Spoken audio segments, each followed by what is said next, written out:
Kwenye hospitali hii wahudumu wake, yani manesi, wanafanya mapenzi na maiti. Yani kama utapeleka maiti ya ndugu yako, ikifika usiku, manesi wana dawa zao ambazo wanatumia kumchoma maiti.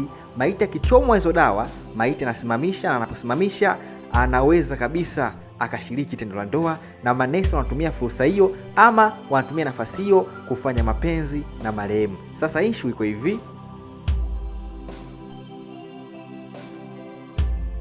Gari hapa linaingia hospitali na linashusha jeneza kwa ajili ya kuingiza mwili ndani ili ukakae monchwari. Wanafamilia, ndugu wanapokea mwili ule na wanaingiza ndani ya monchwari. Lakini kwenye hospitali hii kuna mfanyakazi mmoja tu ambaye anahudumia hizo maiti. Leo hii huyu mfanyakazi anakuja mbele ya bosi wake na kumwambia kwamba, samahani bosi, hii kazi ya kubeba miili ya watu, hii kazi ya kusimamia maiti za watu ni kazi ngumu sana, kiasi cha kwamba mimi peke yangu imenishinda. Mimi peke yangu siwezi kuifanya kwa sababu ni kazi ambayo inahitaji moyo wa ujasiri, ni kazi ambayo ngumu kinomani. Bosi anasema kwamba basi nitakuletea mfanyakazi mwenzako ili usaidiane naye. Na kweli bwana, leo hii kuna mfanyakazi mpya ameingia hapa. Mfanyakazi kidogo ni dish kinomani. Bi mkubwa anamkaribisha na kumwambia kwamba karibu kazini ufanye kazi. Kama ulikuwa hauna kazi, sasa hii ndo kazi. Hebu shika kwanza hizo gun boots za kuvaa muda ambao unaingia monchwari bwana. Kwa furaha, kwa hekima kubwa sana, bi mkubwa anamkaribisha mdogo wake kazini. Na kwa sababu bi mkubwa age imeenda,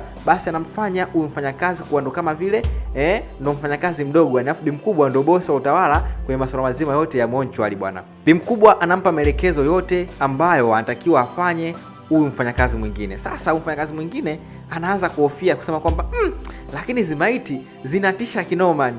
Yaani kufanya kazi monchwari hivi inakuaje yani? Hivi mtu anawezaje? Mimi bwana nimefanya kidogo tu alafu nimeanza kuchoka, nimeanza kuogopa. Lakini bi mkubwa anamwambia kwamba usijali, usiwaze, utazoea. Mimi mwenyewe mara kwanza nilikuwa hivyo mgeni muoga, lakini baadaye nikaja nikazoea. Hivyo na wewe utakuja, utazoea, zeni mambo yote yatakuwa kawaida, yatakuwa mepesi. Usiogope bwana, wala usiwaze. Sometimes moja bwana, ubidada alikuwa anaingia na pombe kazini. Mpaka mwenzake anamuuliza, mbona naingia na pombe kazini? Lakini bidada alikuwa anajitetea kusema kwamba hii pombe kidogo na refresh mind. Unajua maiti zinatisha, zinaogopesha.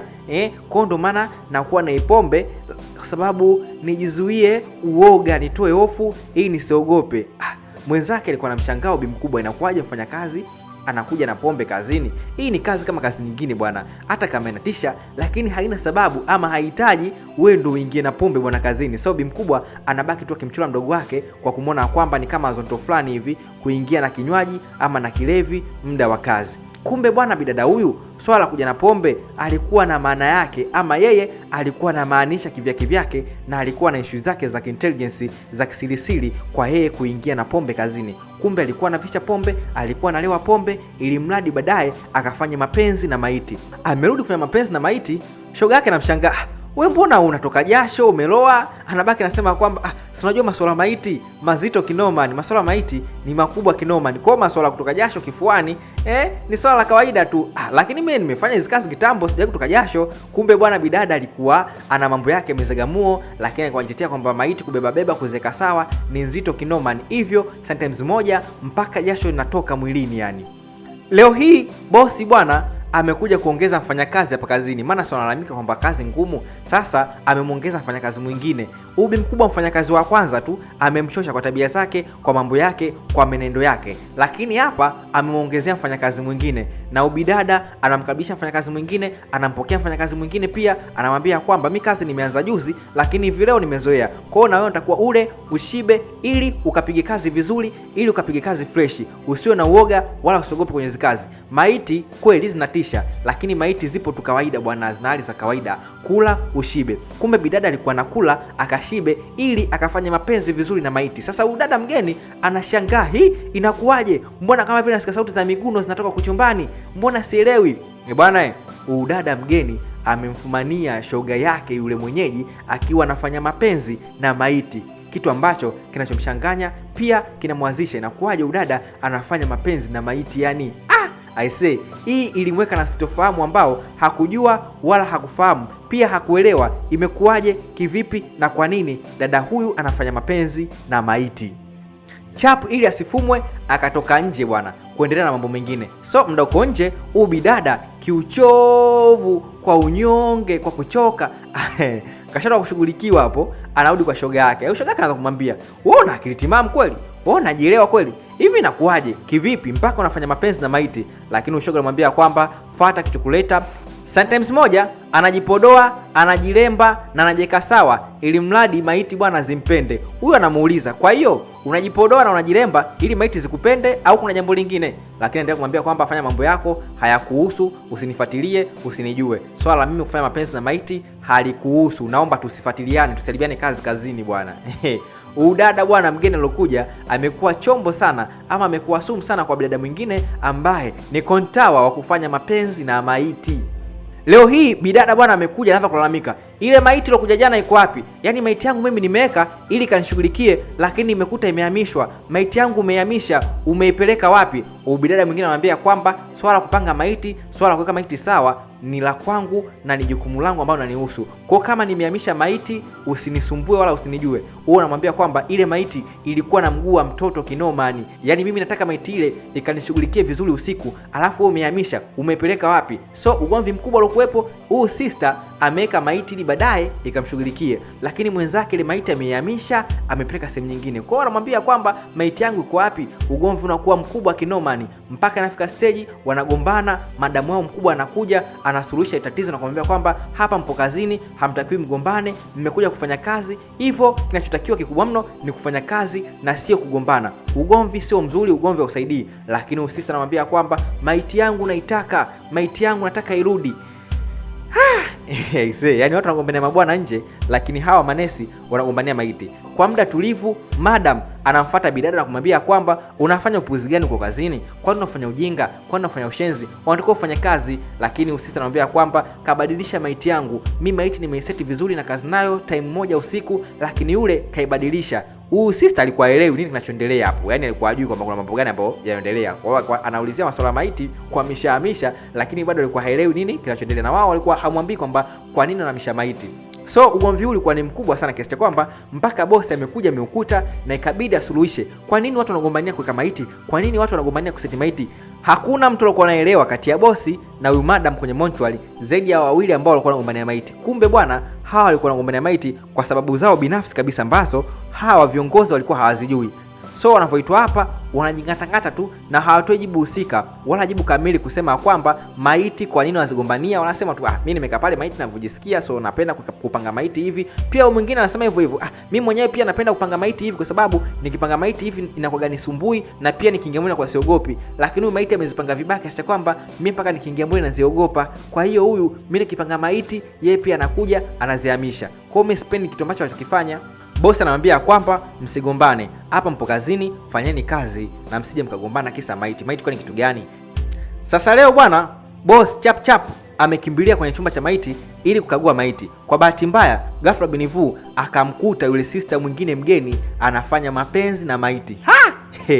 Hichi kitu kilimshangaza, kilimstajabisha, kisha akasema, wewe unaifanya hicho kitendo, nipo nje hapa nakusubiri, ukimaliza njoo nione, njoo tuonane. Yaani kumbe yule sister mgeni pia baada ya kumuona mwenzake akiwa anafanya mapenzi na maiti pia yeye mwenyewe ilimnogea. Huyo hapo anatoka kwa uoga. Yaani hapo sister ametoka kuzagamliwa hapo na maiti. I say hivi ndio ni ajabu sana. Mpaka bosi wa kampuni anashangaa, kisha anawaita nje na kumwambia kwamba wewe mshenzi, tabia zako za ajabu sijawahi kuziona kwa mtu yote, wewe ndio wa kwanza. Hivyo naomba uondoke kazini, maana sijawahi kuona mtu akiwa anafanya mapenzi na maiti, wewe ndio wa kwanza. So anaomba msamaha ya kusema kwamba nisamee bosi wangu. Kimoyo moyo anatamani kusema kwamba mimi zitabia kuna watu wamenifundisha, kuna watu wanafanya zitabia ndio mimi nimeiga nimefanya, lakini alokutwa na mfupa ndiye alokula nyama. Huu msala uko peke yake. Anafukuzwa, anaondoka na anajua kwamba muda mimi naondoka kuna mtu ama kuna mshenzi mwingine namwachia maiti zote peke yake akiwa anasaga mwana nazo. So bidada anafukuzwa, lakini kwenye kufukuzwa yuko peke yake. Kwa wewe mwenyewe ndo anafukuzwa, lakini kabla hajaondoka anamwambia kwamba na wewe yako inakuja na wewe utafukuzwa tu siku moja. Anamwambia kwamba wewe kelele za chura zimshindi tembo kunywa maji bwana, hebu tembea huko. Kwenye ofisi mtu ameondoka. Kama mtu ameondoka, basi bosi anaita wafanyakazi wengine. Lakini bosi shida yake kitu kimoja, wafanyakazi ambao wanaoleta haleta wafanyakazi wa kiume. Kazi yake yeye kuleta wafanyakazi wa kike tu kwenye mortuary yake.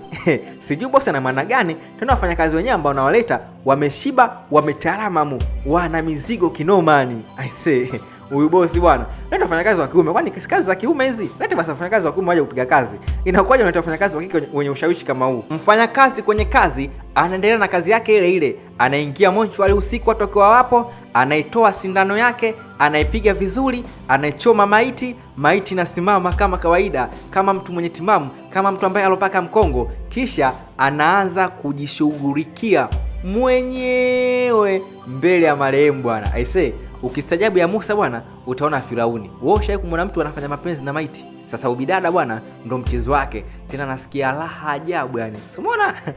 Anajipakulia minyama yeye mwenyewe. Kila kitu anafanya mwenyewe, kila kazi anafanya mwenyewe. So, hii moment ni ajabu kinoma, ni binadamu kufanya mapenzi na maiti. Hii ni mifumo bwana. Inaelekezeka. Hapa leo anampa kodi bidada kwa sababu bidada jana usiku ni kama vile alimsikia akiwafanya mapenzi na maiti. Anamwambia wewe inakuwaje unafanya mapenzi na maiti? Ubidada anamwambia kwamba wewe hujui wewe. Hamna kitu raha, kitu kitamu kama vile kufanya mapenzi na maiti. Hiyo ni raha kinoma ni. Wewe kweli?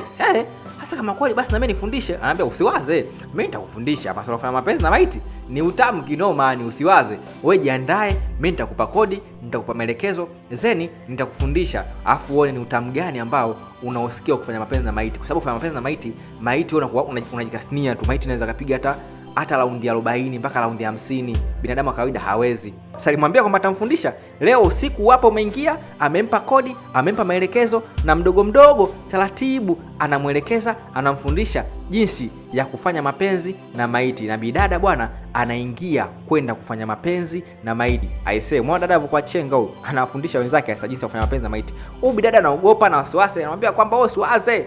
Nenda. Wewe nenda kafanya mapenzi na maiti tu, usiogope wala niwao usiwaze. Kafanye. Chukua dawa hii kamchome, ukimchoma atakuwa sawa, unafanya naye mapenzi vizuri tu. Huyu madam anasema basi hamna shida. Nitaenda kufanya naye, nitajaribu kufanya naye. Maana anasema ni raha na mezo raha nazitaka na utu uzima huu. Ngoja basi nikafanye naye bwana. Bidada anaingia yule kwenda kufanya mapenzi na maiti. Hapa bidada amemaliza kufanya mapenzi na maiti, anasema aisee kumbe tamu namna ile. Anamwambia kwa ujui. Hiyo ni noma, hiyo raha sana. Tena wewe ulikuwa hujui tu, sasa hivi umejua na utu uzima huo utakuwa unapenda kila muda. Lakini madam kama vile ana wasiwasi, anaogopa hivi. Maana kwa mapenzi na maiti sawa tamu lakini ni nzito. So bidada amekuja anambia una stress nini? Hebu zimua kidogo kwanza. Ukizimua hii unakuwa sawa. Hii nini? Anambia wewe zimua tu. Anambia wewe lakini usije ukaniponza ujue mimi naogopa kufanya mapenzi na maiti. Anambia wewe usimuona love sikia jana umejikasinia vya kutosha, umepata raha za kutosha. Endelea hivyo haina mbaya, haina hiyo. Wewe endelea bwana, wewe vipi bwana? Hizi show za kibabe. Kwa hiyo usiogope, kufanya mapenzi na maiti ni raha.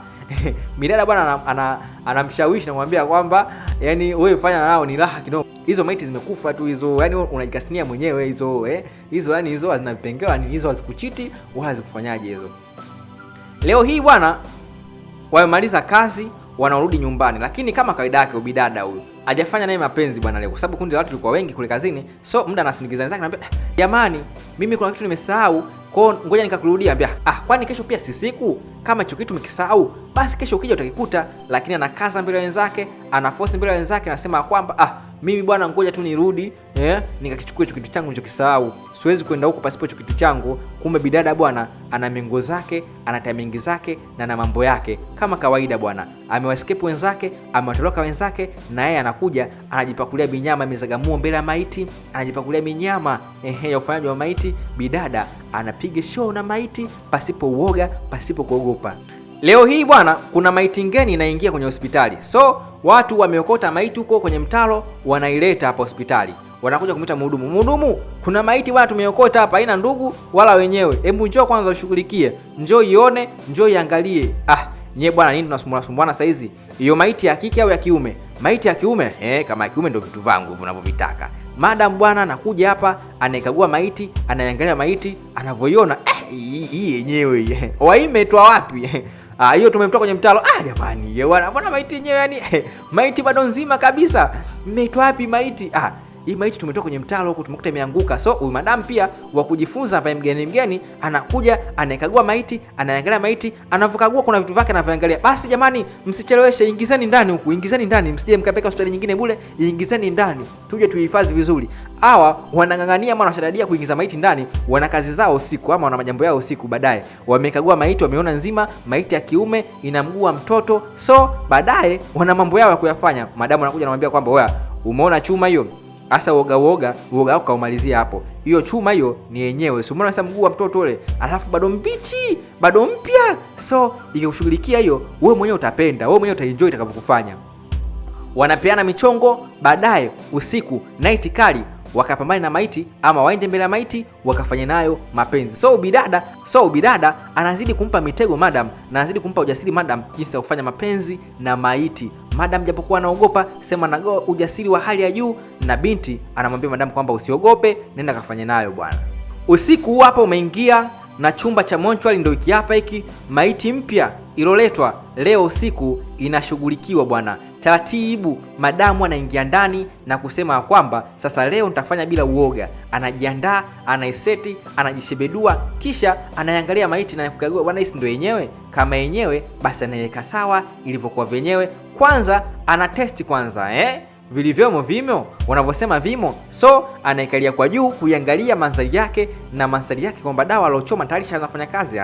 Kumbe dawa imeanza kufanya kazi. Basi ngoja kwanza kuna issue yake sawa ili ni seti, nikirudi hapa nimalize kazi kilaini, wani katazame usalama. So mnaenda kutazama usalama, mshikaji kumbe bwana alikuwa hajakufa vizuri bwana. Anashtuka anaangalia, mimi niko wapi? Sasa imetiwa dawa kwa mwili sawa. So ile dawa ilimfanya azinduke bwana. Still ni kwamba kama vile still alikuwa bezimia hivi, wamemwesha kwamba kama vile marehemu amemta mortuary. So mshikaji anajishtuka, mbona nipo kwenye mortuary, mbona nipo kwenye maiti? Sema anasema kama vile bidada anataka kunipa utamu, ngoja kwanza nisikilizie, wezekana akarudi. So mshikaji amelala ili amsikilizie bidada, ili akija ajue anaishi naye vipi, ajue anakula naye vipi sahani moja. Bidada huyo hapo mdogo kashakisha usalama nje upo kutosha. Sasa amekuja ndani ili ajikasnie minyama yake bwana. Taratibu amefunga mlango kwa amani na kwa hali ya juu kabisa. Anaangalia mpenzi wangu, mume wangu, akapunguza uzito, akavua nguo. Baada ya kuvua nguo akaikalia juu maiti bwana. Maiti kasema hiyo tamu yenyewe, ongeza hivi, ngoja nikufundishe. Maiti bwana alikuwa amesahau kwamba ametitiwa kama vile amekufa, akawa naye anataka kutia ufundi wake. Bidada akashtuka, akakimbia, akatoka nje. Maiti kama kinashanga, wewe njoo tumalizie bwana, njoo nikufundisha jinsi tunavyofanyaga, wewe unafanya doado. Umeona kichotokea? Bidada amenafanya mapenzi naye maiti, lakini maiti imeshtuka, imeamka. Leo asubuhi anawaza nini kitatokea kama yule mtu ambaye alokufa na yeye alimchoma dawa ili afanye naye mapenzi. Vipi mtu huyo akitoka akaenda kuzisema hizi story nje? Vipi mtu huyo akitoka akaenda kuzielezea hizi story nje? Basi na mawazo kinomani akaenda kumhadithia shoga yake, kumwambia kwamba bwana, jana ile maiti ambayo ilokuja umetaka kunafanya naye mapenzi, lakini ile maiti imeshtuka, imekulupuka. Yani hapa nina hofu kinomani, nina hofu ajabu yani. Bwana, siku zote bwana misala inamkumba mtu ambaye mgeni na hizo kazi, lakini mkali wa kazi misala haimkuti. Huyu bidada hajawahi kukumbwa na msala hata siku moja, lakini rafiki yake amekumbwa na msala na anahofu na huo msala, na anawaza kivipi, kwa nini atausolve huo msala, na je, kama huyo maiti ambaye jana usiku alimshughulikia akaenda kutoa hizo taarifa nje itakuwaje? Lakini shoga anamwambia kwamba usiwaze wala usiogope, hiyo michezo midogo tu, hakuna kitakachotokea wala kibaya chochote ambacho kitakachokukumba. Kiukweli hizi taarifa zimeenda viral sana, mpaka bosi anakuja na mmoja madam akamwambia kwamba bwana, kazini kwetu kumetokea taarifa mbaya sana ya kwamba kuna maiti bwana ilitakiwa kufanywa mapenzi, yani maiti ilitaka kubakwa, na maiti imefufuka. Baada ya kufufuka imeenda inahadisia mtaani, inasimulia mtaani. Hizi taarifa ni mbaya, hazifai kabisa kwenye kampuni yetu, taarifa ambazo kama zitasagaa sana zitatuletea aibu ambayo hatuweza kuisolve wala kuikaribia mbele yetu. Sijui itakuwaje ama sijui utafanyaje. Mfanyakazi mmoja hawezi kutuharibia ugali wetu, mfanyakazi mmoja hawezi kufanya upuuzi kazini kisha tukamwangalia. Hivyo tukimfuma ama tukimbaini, basi mfanyakazi wetu tutamtimua haraka wezavyo. Tena nitataka hata nisimuone kwenye maisha yangu.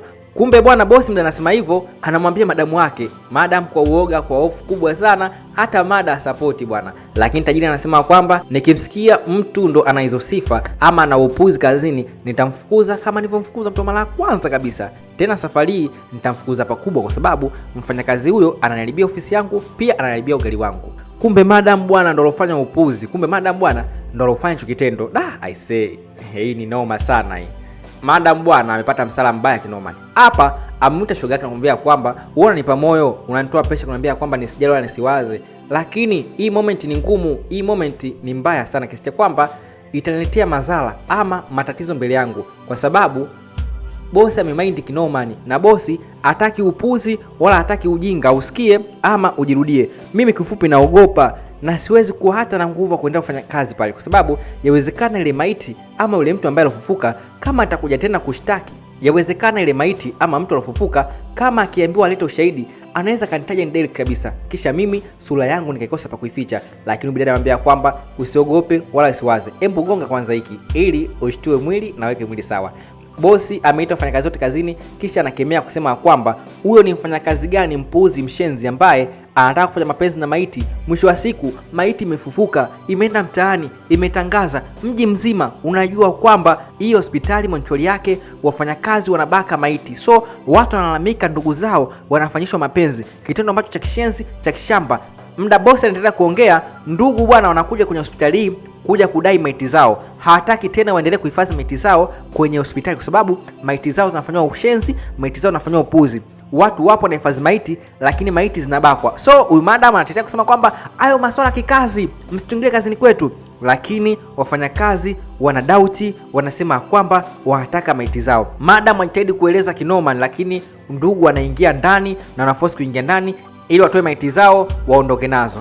I say naibu kubwa sana kwa madam. Madam bwana, kutaka utamu, kutaka raha na kutaka starehe inapelekea ama amepelekea kufilisi kampuni ama kutia sifa mbaya kwenye kampuni. Bwana, hii moment ilikuwa mbaya kinomani. Moment ambayo ndugu, jamaa na watu wote kwenye mji wamekuja kudai maiti zao na wataka maiti zao, kisha wanaisemea vibovu kampuni, wanaisemea vibaya kampuni kiasi cha kwamba wanaitia sifa mbaya kampuni. Kila mfanyakazi anasikitika, anahuzunika na anabaki hana la kufanya kwa sababu washaribu kampuni, washaitia sifa mbaya kampuni, na bosi amefukuza kila mtu kwenye kampuni, amefukuza wafanyakazi wote kwenye kampuni kwa sababu kampuni hivi sasa ilipofika, kampuni imefungiwa, kampuni imefungwa. Bosi hataki kumuona mfanyakazi wote, bosi hataki kumuona mtu wote kwenye kampuni, kwenye hii kazi. Kwa hiyo wote wanatakiwa waondoke na wote wanatakiwa muende. Wapo ambao wanadai posho zao, lakini bosi anasema kwamba mimi siwezi kumlipa mtu wote posho wala fidia kuhusiana na mshahara ambao uliopita ama mshahara ambao ulikuwa kwenye mwezi. Siwezi hata mtu kumlipa nusu hasara. Mimi mwenyewe nishaingia hasara naingia na tosha. Naombeni kila mtu aondoke kwao. Bye bye, ondokeni. Madam anabaki analia tu, lakini bosi amefukuza wafanyakazi wote na anafunga Montreal yake. Na movie yetu inaishia hapa. Asanteni sana.